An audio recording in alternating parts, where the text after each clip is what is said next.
Beli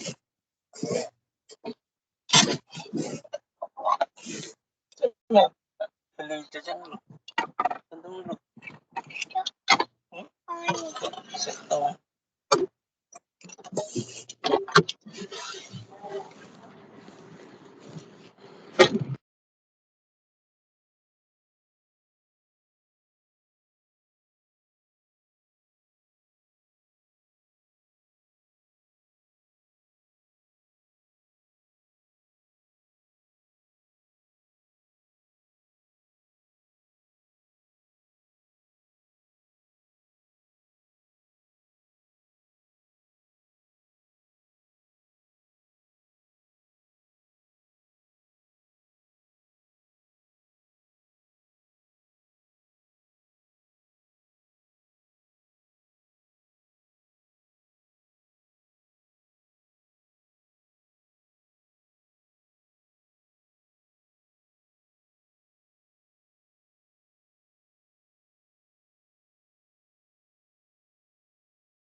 Selamat pagi Bapak dan Ibu.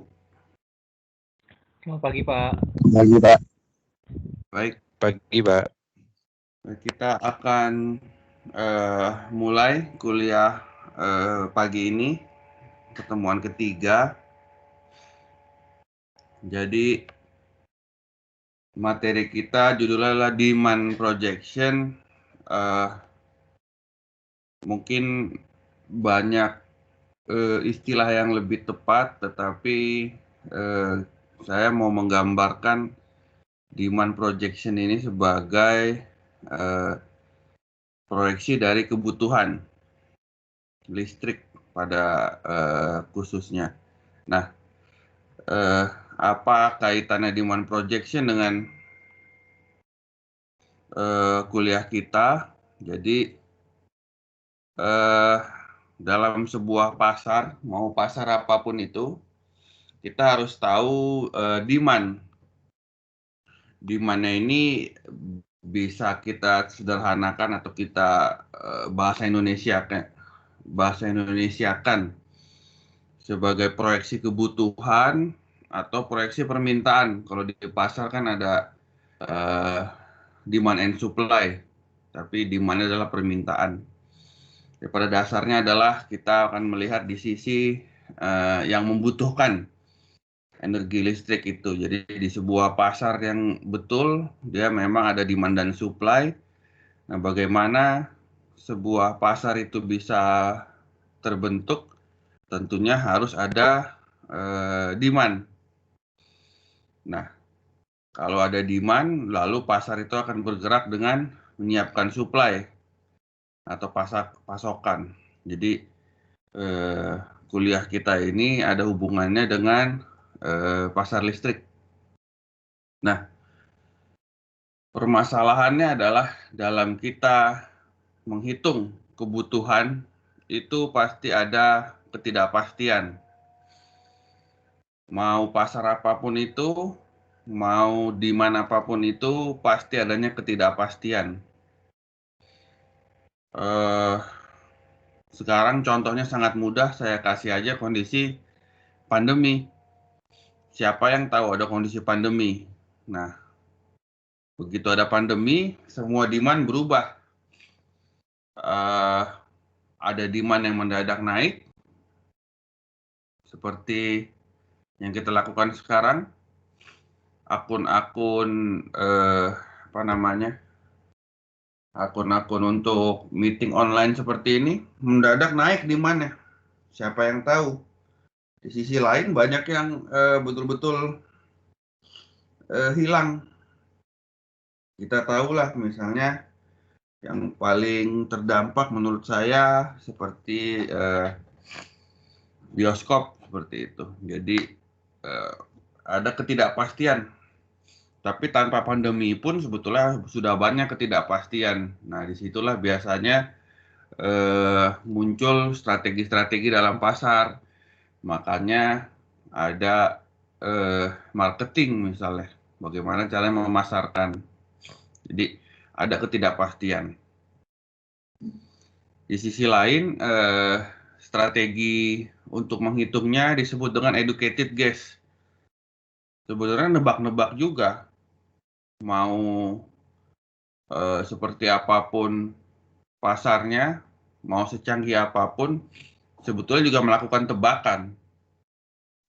Tetapi tebakannya menggunakan dasar akademis, menggunakan ilmu-ilmu teknis, bagaimana menebak kebutuhan pasar di masa depan.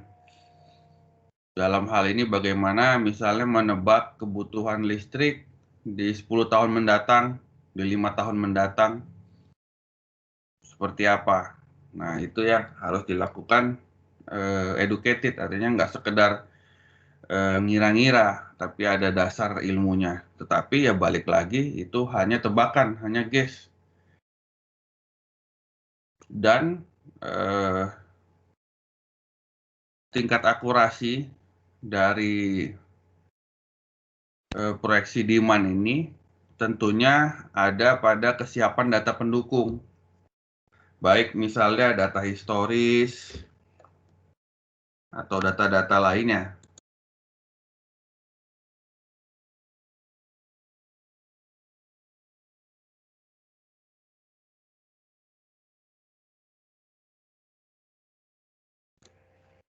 Jadi data-data historis atau data-data pendukung.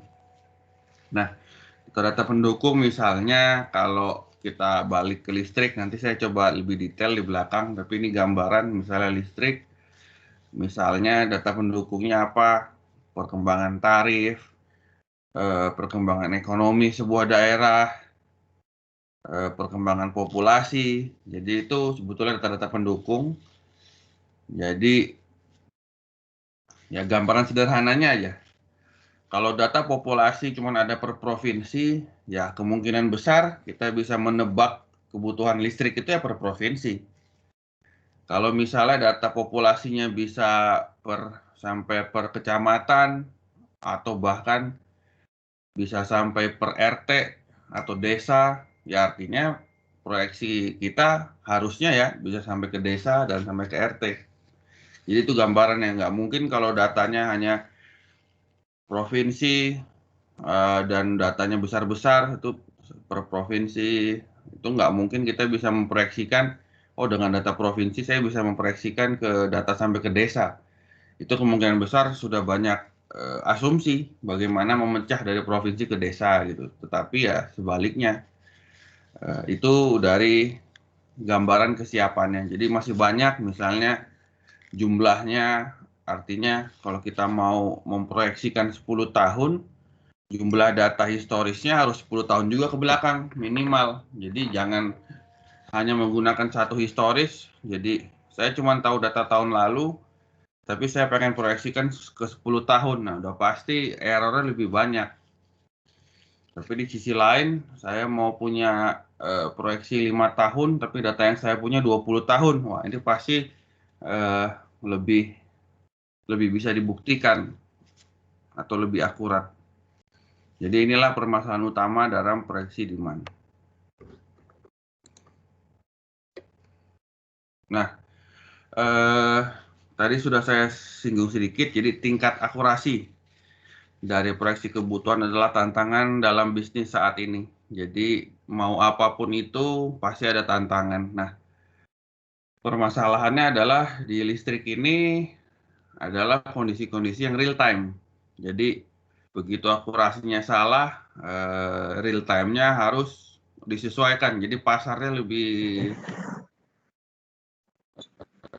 Di sisi lain, dari sisi beban, dari sisi pasokan, dia memiliki umur yang cukup panjang. Artinya adalah peralatan di listrikan ini umurnya panjang-panjang, 15 tahun, 20 tahun, 30 tahun. pembangunannya pun panjang, 2 tahun ke atas, ada yang 5 tahun seperti PLTU. Nah, jadi kalau akurasinya meleset, itu menjadi masalah nanti ke belakang. Sandal.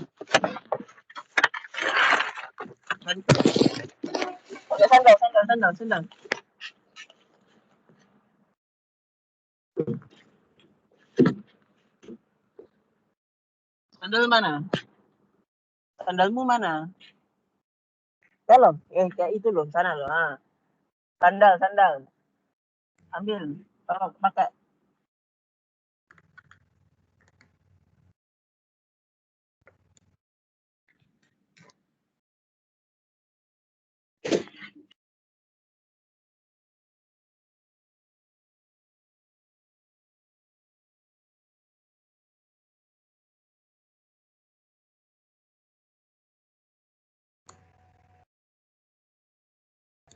Sudah ya.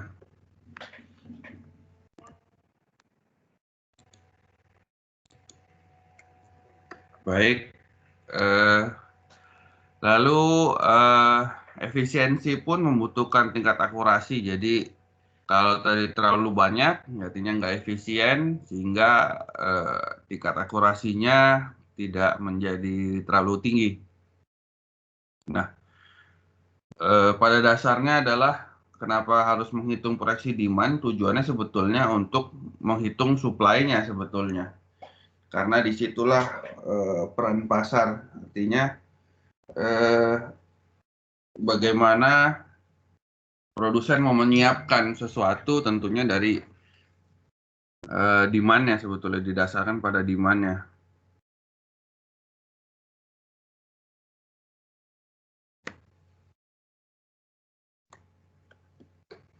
Nah, saya masuk ke beberapa teori, jadi hari ini ada 2 teori yang akan saya jelaskan dari 2 buku yang berbeda. Jadi yang pertama adalah dari buku Energi Ekonomik. Jadi di sini topik yang ini saya akan ambil 2 hal yang perlu saya sampaikan. Yang pertama, bagaimana melakukan demand projection dengan bottom up analysis. Dan yang kedua adalah top down. Jadi hanya 2 itu sebetulnya yang akan kita bahas lebih detail. Nah, sebelum kita lebih detail, ada sebuah atau sebuah penjelasan mengenai bottom up. Jadi kalau bottom up, jadi dari bawah ke atas itu menggunakan mikroekonomik, bukan makro ya, mikroekonomik. Nah, berikutnya kalau kita menggunakan metode ini, kita harus bisa membedakan antara energi using capital dengan intensitas penggunaan energi. Jadi energi using capital itu adalah misalnya kita harus mendefinisikan dalam suatu daerah atau dalam suatu rumah apa aja sih energi using capitalnya. Bisa kendaraan yang mungkin besar ya, kendaraan atau EV atau peralatan-peralatan lain, atau misalnya kalau di industri apa sih yang paling banyak, misalnya motor listriknya atau tanurnya, yaitu energi using capital. Tetapi ada juga yang biasanya menggunakan intensitas penggunaan energi. Misal kita ya gambarannya ya, kita buka peta lalu kita lihat, oh ini daerah perumahan, ya intensitas penggunaan energinya sekian, kepadatannya. Tetapi kalau di mana kawasan industri gitu, daerah Cikarang, daerah Cibatu gitu, itu udah pasti intensitas penggunaan energinya lebih tinggi karena industri. Atau ya gambarannya lagi sama-sama perumahan, tapi yang satu perumahan konvensional, yang satu perumahannya berupa apartemen seperti Kalibata City. Nah, itu intensitas penggunaan energinya juga beda. Jadi gambarannya kalau bottom up seperti itu, kita melihat dari bawah bagaimana peralatan-peralatan yang digunakan atau bagaimana kita mengelompokkan suatu daerah dengan intensitas penggunaan energi. Lalu kalau terkait bottom up ada efisiensi energi yang harus dicek. Yang pertama, kalau misalnya kita menggunakan energi untuk meningkatkan produksi, jadi itu termasuk tidak efisien atau efisien. Lalu bagaimana di sisi bottom, di sisi mikro ini meningkatkan efisiensi.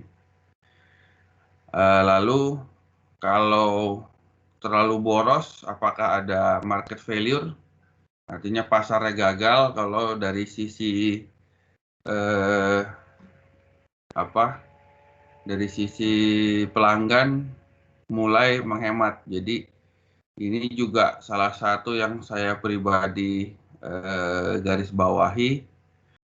Kalau misalnya sebuah daerah atau sebuah rumah lah, kita berhasil melakukan efisiensi, kita pakai AC yang inverter, lampu LED, dan lain-lain yang bisa menurunkan penggunaan listrik. Tetapi di sisi lain, kita artinya berkurang demand-nya. Nah, kalau itu apakah marketnya gagal karena demand-nya berkurang atau enggak? Ini juga biasanya dari sisi bottom terkadang menjadi tantangan. Karena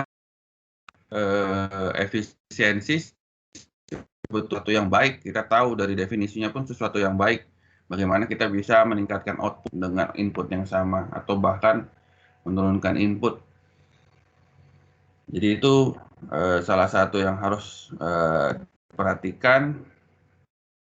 Lalu bisa tidak inovasi meningkatkan efisiensi energi. Biasanya ini yang menjadi jawaban. Jadi semakin canggih teknologi itu bisa jadi semakin efisien, akibatnya ya tadi demand-nya turun. Jadi seolah-olah ada sesuatu hal yang bertentangan. Padahal sebenarnya ya namanya teknologi makin maju ya memang kita bagaimana mengejar semakin efisien. Bagaimana kendaraan-kendaraan yang dulu boros ya jadi nggak boros kan gitu. Kalau di sisi kendaraan atau mobil. Sama di listrik pun gitu. Kalau kita lihat teknologi-teknologi baru, ya peralatan di rumah lah itu inverter itu kan juga salah satu yang menjadi penurun atau menurunkan penggunaan listrik sehingga efisiensi lebih tinggi. Lalu bagaimana mendefinisikan energi efisiensi? Jadi di situ tantangannya dalam demand projection untuk bottom up. Jadi ini ada kurang lebih proses analisis diagramnya. Jadi pertama, kalau dari grafik ini kita lihat faktor-faktor jangka panjang. Kita pastikan dulu berapa yang dibutuhkan di tahun terkait. Misalnya gambarannya long term factor-nya Indonesia misalnya dalam 10 tahun ke depan akan negara Singapura misalnya. Nah, tahun terkaitnya itu dicek. Jadi semacam roadmap misalnya 10 tahun mau 1000 TWh gitu. Ya kasarnya kan berarti tahun ini ya 100 TWh gitu. Meskipun nanti harus ada hitungannya ya. Tapi paling enggak tahun ini 100 TWh karena mau naik ke 10 tahun itu 1000 ya satu itu lalu dilihat sekarang ini berapa selisihnya. Nah, itulah yang menjadi deviation. Lalu dimasukkan short term factor, misalnya kesiapan atau faktor-faktor jangka pendek. Biasanya sih kesiapan, keterbatasan dari peralatan misalnya atau hal-hal lain. Lalu sehingga ada adjustment, artinya ada selisihnya kalau misalnya short term-nya lebih kecil. Nah, tinggal kita bisa mengecek dari struktur dari peralatan existing, dan akhirnya kita mendapatkan kebutuhan energi di tahun itu. Jadi itulah caranya bottom up.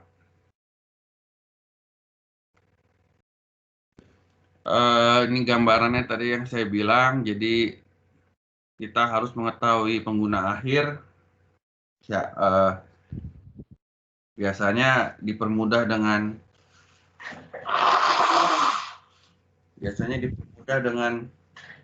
golongan pelanggan rumah tangga, bisnis, industri. Lalu bisa mencocokkan jenis pemanfaatan energi, misalnya panas, cahaya, dengan komponen dari capital stock.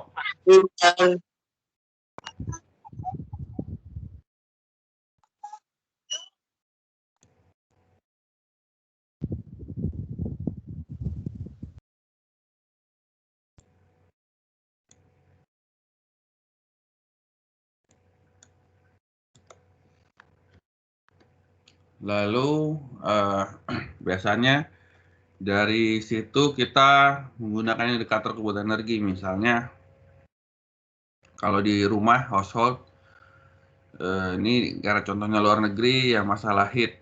Tetapi ada juga work dan lighting. Artinya kalau work di rumah itu ada berapa peralatan rumah tangga. Asumsinya kan ada misalnya minimal ya kulkas, pompa air misalnya. Lalu kalau lighting ada berapa living space-nya. Artinya kalau sebuah bangunan dengan 4 ruangan atau 3 ruangan ya pasti beda lighting. Nah, terus probabilitas dari seluruh rumah tangga. Jadi harus disurvei misalnya atau diketahui ada data tertentu untuk mengetahui ini rumah-rumah itu seperti itu nggak strukturnya. Ini sangat bisa misalnya rumah yang di daerah elit, lalu rumah klaster, dan juga tentunya apartemen. Misalnya bisa kita ketahui satu tower ada berapa kamar, satu kamar seperti apa. Nah, jadi bottom up modelnya seperti itu, dari betul-betul bawah. Lalu lagi-lagi kalau bottom up ini sangat-sangat terpengaruh oleh energi efisiensi. Jadi definisinya dengan perubahan sisi input.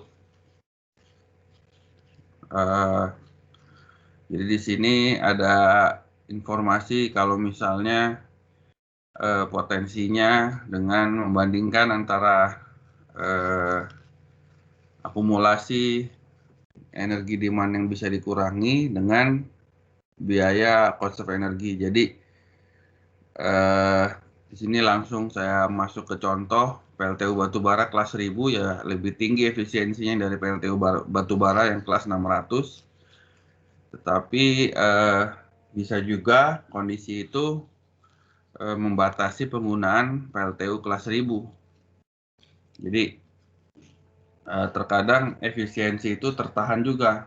Jadi misalnya tadi paling bagus PLTU kelas 1000, tetapi ini sebuah sistem kecil yang hanya misalnya 1000 juga, tentunya 1000 MW bukan puncaknya, tentunya nggak didorong untuk membangun PLTU yang kelas 1000 juga, karena ya faktor sistem misalnya. Lalu tahap kedua dari materi yang ini adalah top down, dari atas. Nah, kalau top down ini biasanya adalah makroekonomik, jadi ilmu-ilmu ekonomi yang makro. Nah, kalau sudah cerita top down agak berbeda. Yang perlu dicek adalah bagaimana hubungan antara long term dengan short term. Nah, ini harus ada hubungannya. Lalu apakah ada efek dari pengaruh tarif listrik? Terus harus mampu memisahkan efek tarif listrik dan peningkatan teknologi hemat energi. Jadi saya gambarkan contoh kita aja. Kita misalnya punya rumah, terus ada listriknya. Nah, Kalau misalnya listrik dari PLN naik terus tarifnya, kita bisa secara nggak sengaja langsung mulai menghemat. Yang tadinya sering menyalakan sebuah alat tanpa dimatikan, sekarang sangat hati-hati. Bahkan kalau kondisi siang misalnya, daripada pakai lampu, saya buka gorden aja, minta matahari, sinar dari matahari aja misalnya. Artinya itu efek dari tarif listrik. Kalau naik, bisa tanpa sadar langsung ini sudah mahal nih, kita harus lebih hemat ke efeknya. Atau ya tadi, kita membeli peralatan yang lebih canggih yang bisa menurunkan efisiensi. Bisa meningkatkan penggunaan sehingga menaikkan efisiensi. Lalu ini juga penting hubungan antara jenis energi pengganti dan komplementari. Jadi paling gampangnya gambarannya sekarang ini, kita punya rumah, lalu kita juga punya PV rooftop, PLTS atap. Jadinya kalau punya PLTS atap itu sudah ada, artinya kita gunakan energi tetap sama, tetapi sebelumnya full misalnya dari PLN, sekarang dari PLN dan sebagian dari PLTS atap. Nah itu kan sebetulnya dari makro nggak terlalu terlihat jadinya. Jadi ini hal-hal yang jadi tantangan kalau top down. Nah, beberapa metode, misalnya tadi saya sempat menyinggung sedikit, kalau top down itu ada population growth, lalu kalau dengan ekonomi disebut dengan elastisitas, harga energinya pun bermacam-macam, ada short-term and long-term price elasticities, jadi masihkah hubungannya sama antara harga-harga tersebut. Lalu partial energy demand model, substitution between energy and capital, dan technological change. Jadi harga energi juga menjadi sesuatu hal yang diperhitungkan di top down. Nah, berikutnya teori kedua saya ambil dari demand forecasting course at MIT. Jadi di mana posisinya demand forecasting sebetulnya atau proyeksi demand adalah yang di poin kedua. Jadi kalau create demand itu ada di posisi awal, demand planning. Nah ini biasanya posisinya lebih tinggi lagi, entah negara atau apa yang mulai mengatur daerah ini daerah perumahan, makanya biasanya ada izin RT RW dan lain-lain itu sebetulnya kan dari pemerintah. Oh ini, atau misalnya yang lebih ekstrim, saya pemerintah kepingin menggeser kawasan industri dari daerah A ke daerah B misalnya, atau pemerintah akan pasang sebuah teknologi transportasi baru misalnya, itu demand planning. Nah di demand forecasting adalah yang setelah itu, bagaimana kita memproyeksikan, oh itu ada kawasan industri itu kira-kira butuh berapa. Nah, itu juga tantangan, kawasan industrinya apa? Banyakan tanur atau jangan-jangan banyakan pergudangan misalnya. Itu hal yang sangat berbeda meskipun sama-sama kawasan industri. Dan terakhir masuk ke demand management. Nah, biasanya ini sudah masuk deket-deket dengan real time. Jadi demand management sudah lebih real time. Nah, kita posisi di tengah-tengah. Nah, jadi dulu modelnya adalah bagaimana distributor itu menjual ke retailer. Bagaimana dulu manufaktur membuat peralatan, yang ini, membuat barang lalu didoronglah ke konsumen, didorong ke supplier. Nah sekarang dari suppliernya yang memperkirakan berapa sih kebutuhan konsumen, didorong ke pabrik, baru didorong ke konsumen lagi. Artinya industri pasar sekarang harus mulai mengikuti kebutuhan. Jadi nggak lagi istilahnya make what we will sell, tapi sell what we make. Artinya kita harus tahu dulu apa yang mau kita jual, baru kita buat. Jangan kita jual apa yang kita buat. Artinya kita punya sebuah peralatan yang mau kita jual, tetapi sebetulnya harusnya kita lihat dulu di pasar ini butuh apa sih, celah apa yang bisa saya gunakan, nah itu baru saya jual.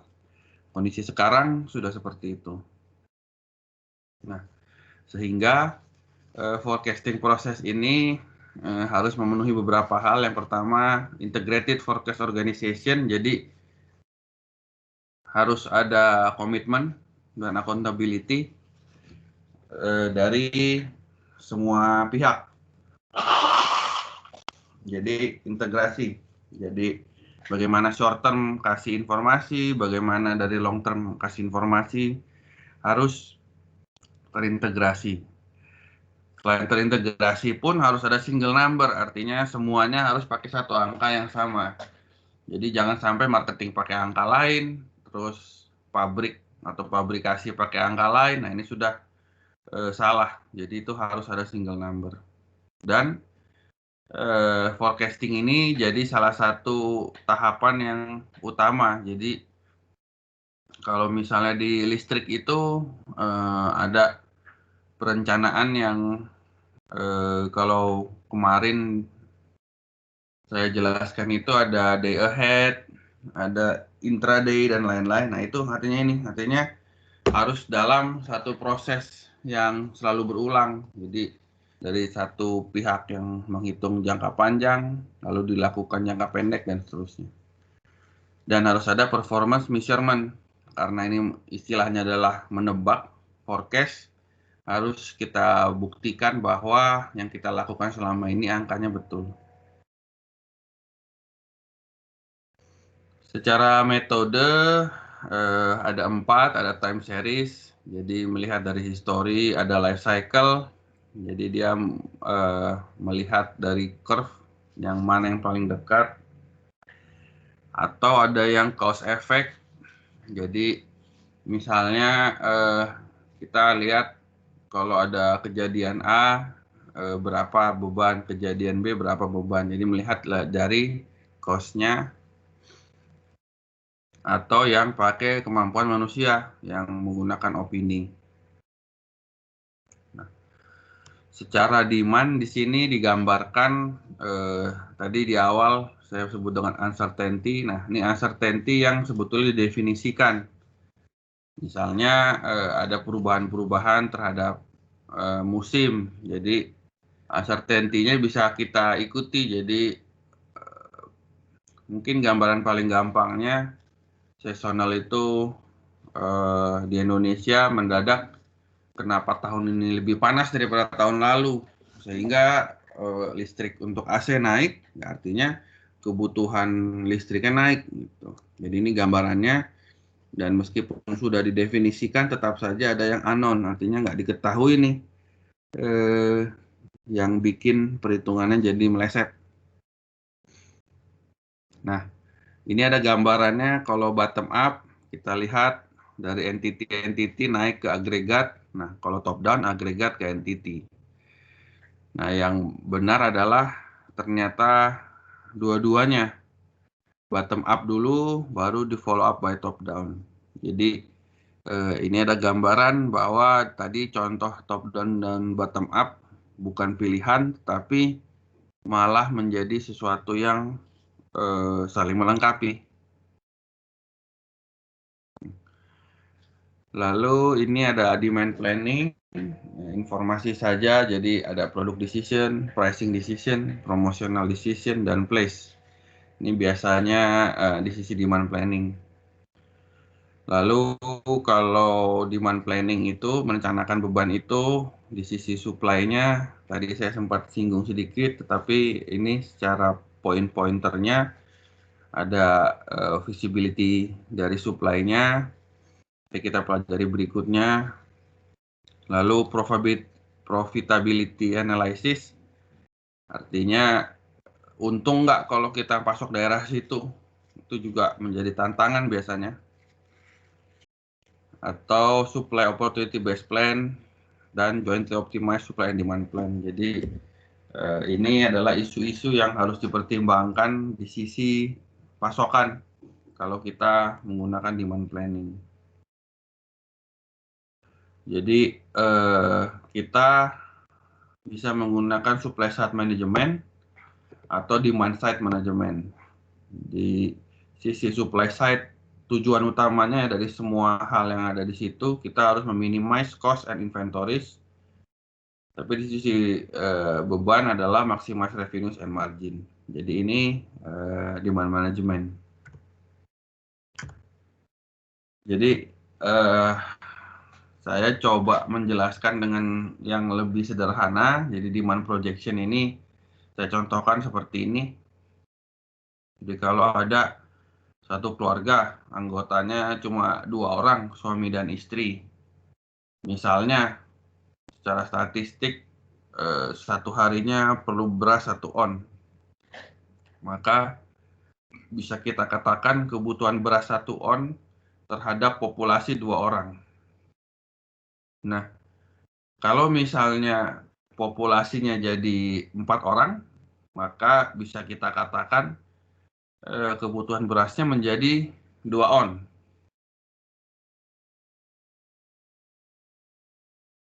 Atau misalnya satu keluarga punya pendapatan 10 juta per bulan. Nah, gajinya. Nah, berdasarkan statistik rata-rata sekitar 200.000 lah dihabiskan untuk akhir minggu. Jadi bisa kita katakan kalau kebutuhan biaya 200.000 itu terhadap ekonominya 10 juta per bulan. Nah, bisa kita asumsikan kalau misalnya keluarga tersebut pendapatannya atau gajinya naik 20 juta per bulan, bisa jadi kebutuhan menghabiskan uang untuk weekendnya bisa juga naik. Biasanya umumnya ya seperti itu. Jadi ini adalah yang disebut tadi educated guess. Kita mau nebak tetapi harus menggunakan akademis. Tetapi ujung-ujungnya ini tetap menebak gitu. Jadi sangat bisa misalnya yang nggak selalu ya. Kalau gaji naik 2 kali, lebih boros 2 kali lagi, kan ada juga pendapat seperti itu. Tetapi bagaimana kita menebak itu dengan data-data yang paling akurat atau yang ada saat ini. Jadi di sini digambarkan paling enggak dari banyak variabel bebas, kebutuhan itu bisa kita kaitkan dengan ekonomi atau dengan populasi. Jadi kalau ekonomi bertumbuh, kebutuhan energi juga bertumbuh. Populasi bertumbuh, maka kebutuhan energi juga bertumbuh. Jadi selain kita anggap ini berkaitan dalam hal ini, kita juga menganggap arahnya sama. Artinya ekonomi naik, ekonominya plus, energinya plus, populasi plus, energi juga plus. Karena ada juga kondisi misalnya tadi tarif listrik. Kalau tarif listriknya naik, ya harusnya teorinya kebutuhan energinya turun karena orang semakin melakukan penghematan. Nah,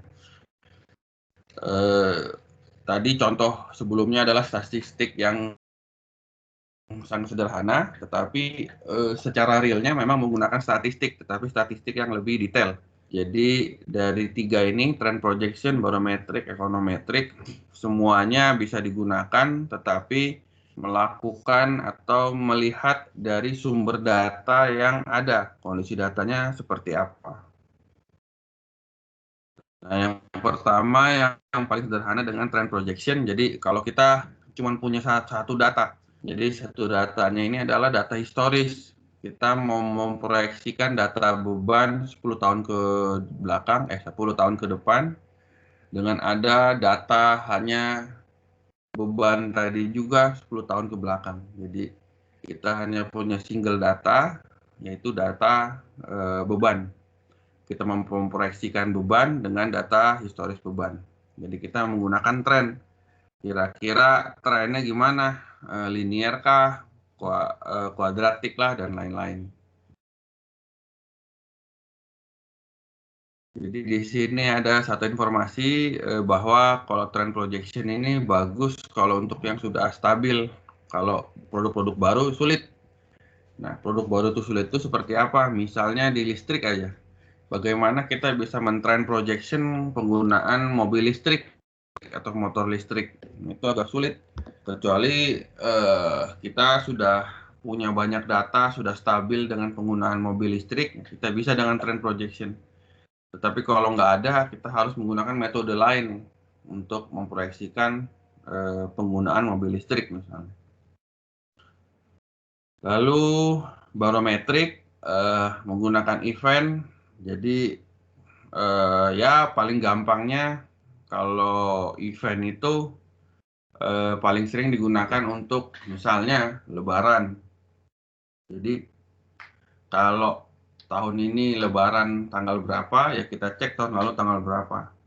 Nah, beban tahun lalu pas Lebaran itu ya kita proyeksikan ke Lebaran yang tahun ini kan bergeser tuh.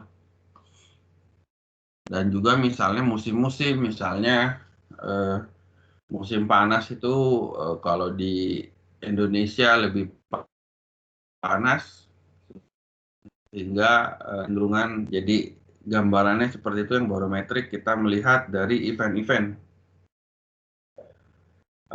Bisa juga eventnya lebih ke arah Asian Games misalnya beberapa tahun yang lalu, atau ada acara lain, atau misalnya pembukaan sebuah daerah. Jadi akan dibangun sebuah kawasan industri yang baru atau kawasan bisnis yang baru misalnya. Itu biasanya menjadi salah satu metode. Tinggal dilihat data-data sebelumnya seperti apa. Nah, yang paling aman digunakan adalah ekonometrik. Nah, ekonometrik ini biasanya dibandingkan dengan variabel bebas. Variabel bebas itu apa ya tadi? Ekonomi kah, populasi, tarif. Jadi bagaimana kita membuat model di data historis, lalu kita proyeksikan berdasarkan data-data atau berdasarkan variabel-variabel bebas itu. Nah, ini ada yang metode untuk mengecek seberapa baik hasil forecast-nya dengan best fit atau Bayesian blend. Jadi tadi karena ini educated guess, kita setelah membuat proyeksi ya kita harus menyesuaikan dengan ilmu-ilmu statistik kira-kira apakah proyeksi yang kita gunakan itu sesuai dengan hitung-hitungan. Nah, ini gambaran sederhananya dari ekonometrik. Jadi kita punya data statistik nih. Tahun 1, tahun 2, tahun 3 energinya 10, 11, 12. GDP-nya 10, 12, 15. Populasinya 5, 8, 12. Harga minyak dunia 11, 98. Jadi ini data statistik, data aktual yang kita ambil. Nah, lalu kita mau memproyeksikan energi. Tentunya kalau kita mau memproyeksikan, kita harus tahu juga proyeksinya GDP, proyeksinya populasi, dan harga minyak dunia. Tanpa itu ya kita nggak bisa proyeksi. Jadi tahap pertama kita kumpulkan data, tahap kedua ya kita mencari hubungan di statistik ini. Energi dengan GDP seperti apa. Nah, setelah dapat hubungannya, lalu bisa kita proyeksikan, tapi menggunakan data dari proyeksi yang variabel bebas tadi. Jadi maksudnya adalah yang pertama, misalnya kita mencari kebutuhan energi dengan GDP. Kita dapat slope dan integernya. Jadi kalau di persamaan garis ini B dan Y sama dengan ini A. Y sama dengan AX plus B. Ini AX ya, ini B-nya. Kalau populasi seperti ini, harga minyak dunia seperti ini. Lalu dicek tadi korelasi seperti apa. Artinya di sini karena datanya sederhana ya semuanya bagus, tapi gambarannya adalah kalau untuk data yang ada ini populasi mendekati 1, artinya hubungannya sangat erat. Jadi sangat erat itu artinya kalau naik 1 ya Kalau naik satu manusia, naik juga satu kWh, gitulah kasarnya. Itu sangat erat. Tetapi kalau kadang naik, kadang turun, atau naiknya nggak setara, kadang satu manusia 1 kWh, kadang satu manusia 1,5. Nah, itu menyebabkan korelasinya nggak terlalu tinggi. Jadi itu gambarannya. Nah, ini karena datanya sederhana, korelasinya besar-besar. Tetapi itu gambaran yang kita melihat apakah korelasinya sangat kuat antar si energi dengan variabel bebas. Dalam hal ini yang paling kuat adalah populasi untuk data ini. Nah, artinya dengan adanya data yang tadi kita bisa memproyeksikan ke depan. Jadi ini adalah yang biru adalah dengan terhadap GDP. Jadi ada proyeksi GDP tadi kan. Ini energinya kalau GDP. Kalau energinya populasi adalah yang oranye. Nah, kalau harga minyak dunia ya tadi, kalau datanya jelek ya hasilnya pun jadi aneh nih. Seperti itu.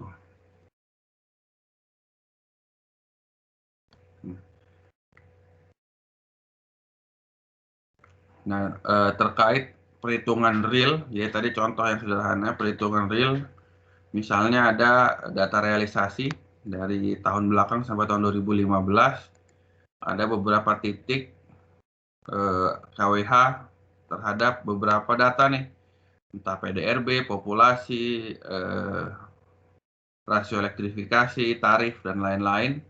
Nah, itu ada titik-titiknya. Lalu dibuat model. Misalnya ini yang linear. Bisa juga seperti ini dengan angle B dan tadi slope-nya B, INT-nya A.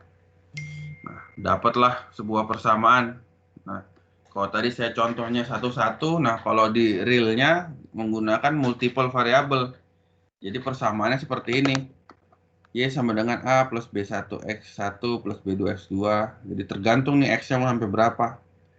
Atau kalau di sini digambarkan KWH proyeksinya itu adalah A tambah B1 dikali PDRB, B2 kali populasi, tambah B3 kali tarif.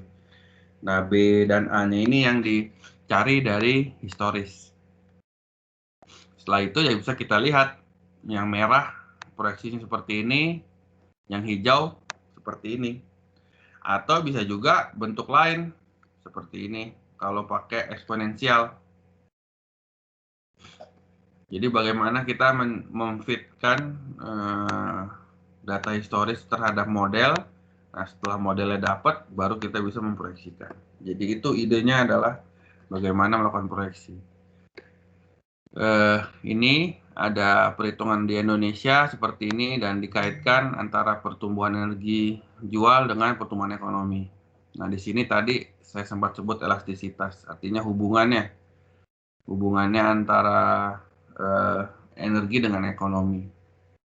Maksudnya adalah kalau angkanya 1, jadi 1% naik pertumbuhan ekonomi, ya 1% juga pertumbuhan energi jual. Di awal-awal tahun dulu itu memang sangat besar, di atas 1 nih kita bisa lihat, jarang yang di bawah 1, bahkan ada yang 2, artinya kalau ekonominya naik 5, energinya naik 10. Tetapi makin ke sini kita lihat kecenderungannya makin di bawah 1. Artinya ya berbagai informasi lah, misalnya efisiensi dan lain-lain. Tetapi gambarannya secara real ekonominya ya kita lihat rata-rata aja ya. Nggak terlalu banyak goyangannya kecuali hal-hal besar. Tetapi si listriknya tuh harus diproyeksikan kurang lebih mulai di bawah dari apa yang ada di ekonomi. Jadi kalau mau naikkan ekonomi 6%, belum tentu harus naikkan listrik 6% juga, gitulah gambarannya. Bisa jadi lebih kecil dari itu karena tadi banyak hal lah informasi yang di sisi demand.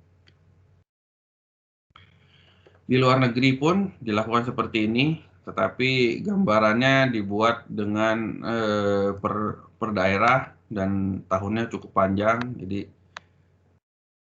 dibuktikan ada kecenderungan naik di semua negara, khususnya Asia mungkin yang banyak negara berkembangnya.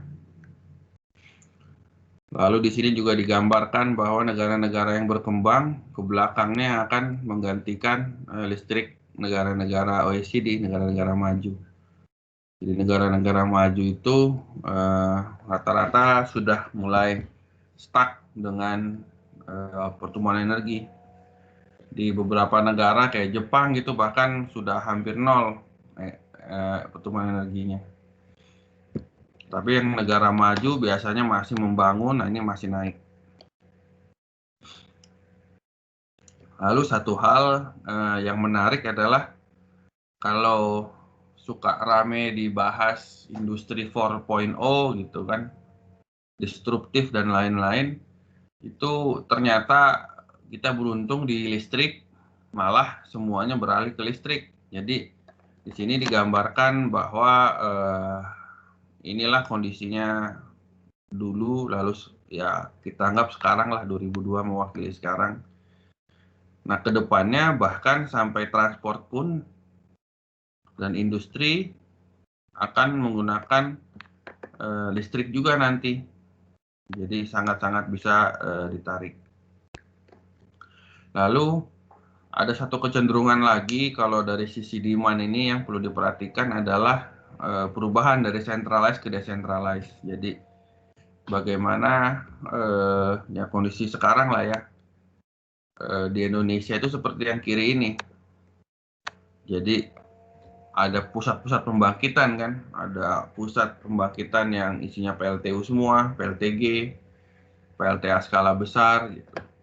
Tetapi kedepannya kalau berkaca dari negara lain akan menjadi semakin tersebar dan manfaatnya dianggap lebih baik kalau yang tersebar.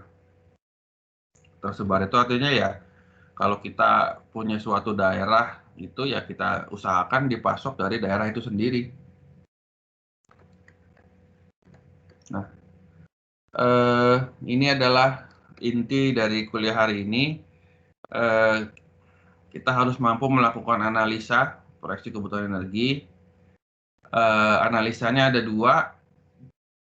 Jadi saya harapkan setelah kuliah ini mulai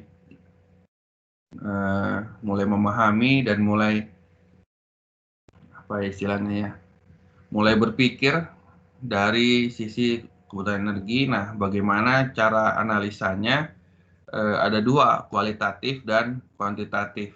Nah, tujuannya adalah kalau kita sudah bisa mulai berpikir seperti itu, kita sudah beberapa langkah lah dalam memahami kuliah ini. Nah, yang pertama misalnya kualitatif. Ada berita misalnya mau ada pembangunan 7.000 mega pembangkit PLTA. Nah, tapi kita bisa dengan mudah Google aja. Ini nggak perlu ilmu apa-apa, kita Google aja. Beban puncak Sulawesi berapa sih?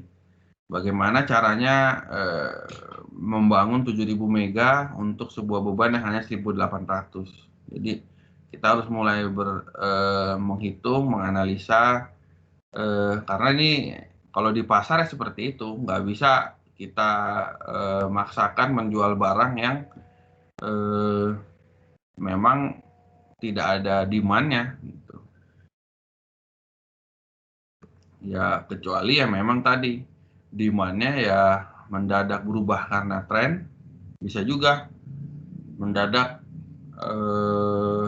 seluruh populasi di Indonesia ini pindah ke Sulawesi misalnya, bisa juga. Atau tadi demand planning-nya misalnya kawasan industri dibangun di Sulawesi besar-besaran. Nah, itu baru bisa. Tapi kalau tidak ya kita bandingkan saja, fakta aja dengan pasar-pasar yang ada saat ini gitu. Kalau kita mau berjualan misalnya, ya kita harus lihat dulu. Kalau memang populasinya dikit, ya untuk apa kita misalnya membangun sebuah kedai kopi gitu. Kalau kita bangun kedai kopi atau bangun misalnya kos-kosan, kadang-kadang ya ini fakta aja ya, kita melihat mana daerah yang banyak kampusnya misalnya. Kalau sudah dekat kampus, wah kita bisa bangun kos-kosan, kita bisa bangun apa. Tapi kalau daerahnya masih sepi, untuk apa kita bangun kos-kosan? Jadi itu sebetulnya sudah sering kita bayangkan. Tetapi ya memang kadang kalau sudah bicara listrik, suka terlupakan pemahaman dasar seperti itu. Atau ini soal kuantitatif ya, kita buktikan misalnya ada sebuah rencana dari Ruen menjelaskan bahwa ada pertumbuhan ekonomi mencapai 8% di tahun 2019 gitu ya. Kita buktikan saja di 2019 pertumbuhan ekonominya berapa. Di luar Covid ya, karena 2020 pasti meleset, tapi ya 19 kan belum Covid, 18 juga belum Covid. Nah ya kita lihat saja realnya angkanya berapa. Nah ini kita modelkan, dan yang real kita modelkan udah pasti akan banyak melesetnya. Jadi itu yang kuantitatif, kita melihat angka. Nah, selain itu juga ke depannya ada banyak fakta-fakta yang sebetulnya harus dicek juga, misalnya PV rooftop tadi. Jadi sebetulnya energinya nggak turun, tetapi sudah ada substitusi lain. Jadi nomor 1 dan nomor 2. Sebenarnya energinya nggak turun, tetapi ada substitusi lain yang tadi dipasok dari tengah, dari centralized, ini jadi tersebar. Lalu ke depannya ada juga penggunaan electric vehicle. Sudah mulai rame, bahkan di berita sedang rame yang masalah pabrik baterai dan pabrik mobil listrik. Nah, itu bagaimana ke depannya? Apakah semakin diminati, atau ya fakta aja yang di peserta kuliah ini bagaimana memandang electric vehicle? Masih sesuatu hal yang terlalu mahal kah atau apa? Atau bahkan mungkin meskipun belajarnya listrik tapi nggak terlalu percaya misalnya dengan mobil listrik, lebih percaya sama mobil konvensional. Nah itu adalah hal-hal yang perlu dibangkitkan dari sisi analisa. Jadi kalau di akademis silakan kita ya opini juga boleh, tapi opini tadi kan juga menjadi istilahnya penguat dari pemikiran kita, karena ya cara paling mudah untuk kita bisa menganalisa ya kita tarik aja dengan apa yang kita pahami kan. Jadi di sisi akademis ini kita bisa melihat lebih real. Atau cogeneration. Jadi terkadang di sebuah daerah itu, atau misalnya di sebuah mall yang besar aja, mungkin lebih murah kalau mereka punya pembangkit kecil sendiri. Kenapa? Karena ada efek cogeneration, artinya selain pembangkitnya itu digunakan untuk menghasilkan listrik, putarannya misalnya bisa digunakan untuk memutar chiller. Jadi kalau pakai listrik dari luar, artinya dari listrik masuk ke chiller atau masuk ke instalasi kelistrikan. Tetapi kalau dia punya pembangkit sendiri, apa istilahnya ya, bisa dimanfaatkan lebih lah. Jadi muternya menghasilkan listrik, tetapi muternya pun masih bisa digunakan untuk ke chiller, directly ke chiller. Jadi ada efisiensi di situ. Atau misalnya sisa uapnya, kalau di beberapa pabrik tetap harus punya pembangkit karena uapnya yang dipakai. Jadi uapnya dipakai, listriknya pun dipakai. Jadi kalau dari listrik baru dirubah ke uap, nah itu lebih boros. Tapi kalau dari satu alat aja bisa menghasilkan 2 output, kan jelas lebih irit. Dan lagi-lagi ini bukan karena misalnya tidak menggunakan listrik yang PLN misalnya, tetapi ya memang kalau dari sisi efisiensi ya ini lebih efisien, tentu orang akan milih yang lebih efisien, jelas. Dan yang terakhir yang perlu diperhatikan adanya energi conservation dan energi efisiensi. Ya, tadi peralatan-peralatan yang lebih canggih itu bisa meningkatkan efisiensi, atau ada penghematan atau peralatan hemat energi misalnya. Nah itu harus dikonsider ke depannya. Jadi tidak manual seperti yang sekarang ini. Demikian untuk kuliah hari ini. Sebelum saya tutup, ada yang mau didiskusikan atau ditanyakan, silakan.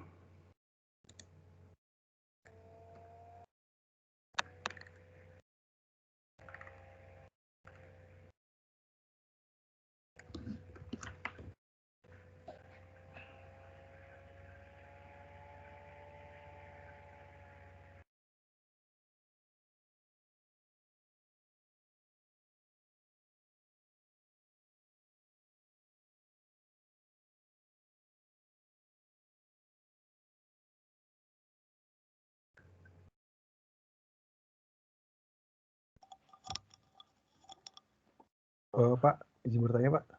Silakan. Tadi Pak yang terkait harga apa yang pada saat top down analisis ya Pak. Saya masih belum ngerti terkait harga short term sama long term itu Pak. Kalau industri, kalau itu kan kita bisa tahu ya. Oh ini pemakaian rumah atau industri atau bisnis atau yang lain gitu Pak. Tapi kalau untuk terkait short term dan long term itu seperti apa ya Pak gambarannya Pak ya? Dan yang di slide berapa tadi? Di slide ke-13 ya Pak. Di elastisitas tadi kalau nggak salah Pak, top down. Ini. Iya. Oke. Jadi short term dan long term price elastisitas ini, jadi elastisitas dari harga energi terhadap misalnya industrinya. Artinya kalau paling gampang saya gambarkan misalnya industri data center zaman sekarang lah. Jadi data center sekarang menjadi marak. Nah, saat menjadi marak ini bisa jadi kita punya data short term yang bagus. Karena kita tahu misalnya ada berapa data center yang mau dibangun. Tetapi ke depannya apakah elastisitasnya akan sama dengan sekarang? Artinya dengan kondisi naiknya e-commerce yang banyak, artinya data center bisa segitu. Tetapi apakah ke depannya akan sama? Misalnya 10 tahun lagi, ya kita anggap ya, e-commerce yang ada sekarang tetap sama gitu, nggak ada yang bangkrut. Nah itu apakah masih sama elastisitasnya?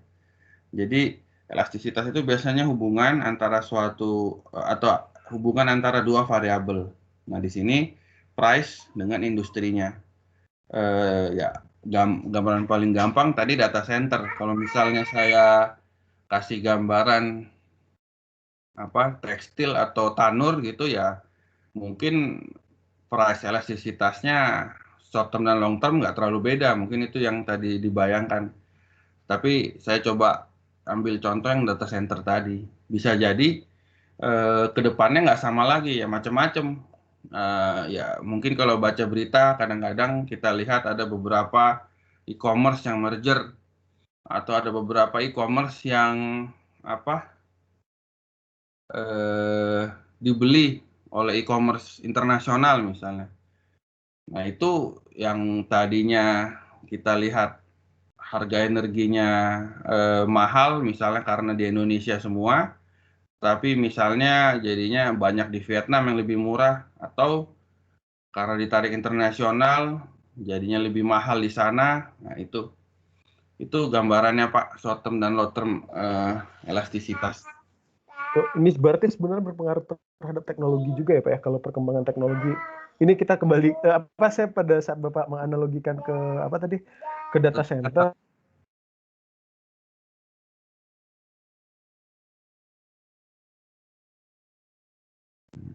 Halo Pak, putus Pak.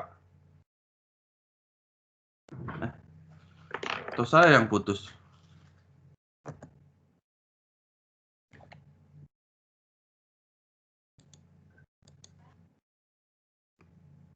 Saya putus? Ada yang bisa dengar suara saya? Bisa Pak, bisa Pak. Masih kok jelas Pak.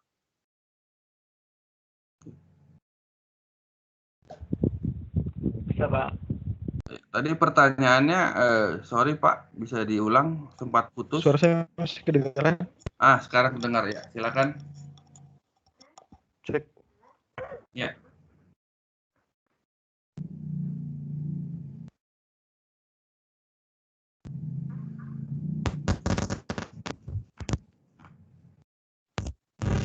Tapi short term sama long term ini juga berpengaruh dari teknologinya ya Pak ya. Ya, bisa dikatakan yang tadi itu. baru kepikir ketika kayak tadi data center kan industri Ya. dengan banyaknya e-commerce tumbuh atau lagi konsepnya kan udah ada data center gitu Pak. Jadi misalnya kita nggak perlu punya data center di Indonesia juga, kita cukup beli domain yang di mana. Ya. Kebutuhan energinya di sisi ini bisa jadi nggak dibutuhkan lagi akan putus lagi. Ya, Pak, mungkin putus-putus, tapi saya nangkep Pak, maksudnya betul Pak, teknologi Bapak sangat sekali. Tetapi untuk yang baris pertama ini, karena kita menyebut elastisitas, jadi mungkin paling gampang saya analogikan elastisitas itu adalah sebagai hubungan. Jadi ya tadi betul Pak, kalau sudah beli domain dari luar ya hubungannya jadi berbeda antara kalau misalnya kita membangun di sini. Kalau di sini ada hubungannya dengan banyaknya e-commerce, maka akan banyak juga data center, akan banyak juga listrik untuk memasok data center. Itulah hubungan kan. Tapi kalau sudah tadi betul beli domain ya mungkin ceritanya beda lagi ya, hubungannya ya hilang. Nggak ada hubungannya dengan energi di sini, di luar negeri sana yang dipakai listriknya bukan kita. Tetapi ya nggak bisa dibilang bahwa penggunaan e-commerce-nya berkurang, nggak juga, karena ya dengan teknologi internet jadi bisa tetap digunakan software itu e-commerce itu. Ya. Kebutuhan energinya berkurang, GDP-nya masih tetap bisa bertahan gitu ya Pak ya, tetap konstan karena secara bisnisnya masih berjalan gitu Pak. Ya, kalau yang itu betul Pak. Nah, cuman yang itu yang saya contohkan di sini sebetulnya Pak.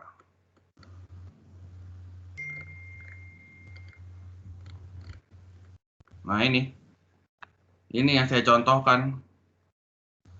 Ini fakta, ini bisa dicek saja datanya. Ini ya ekonomi ya begini bentuknya.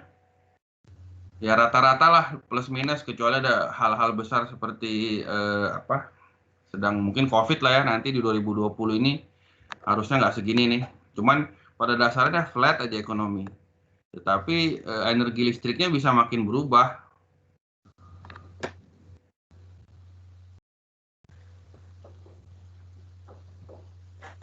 Baik Pak, terima kasih. Ya.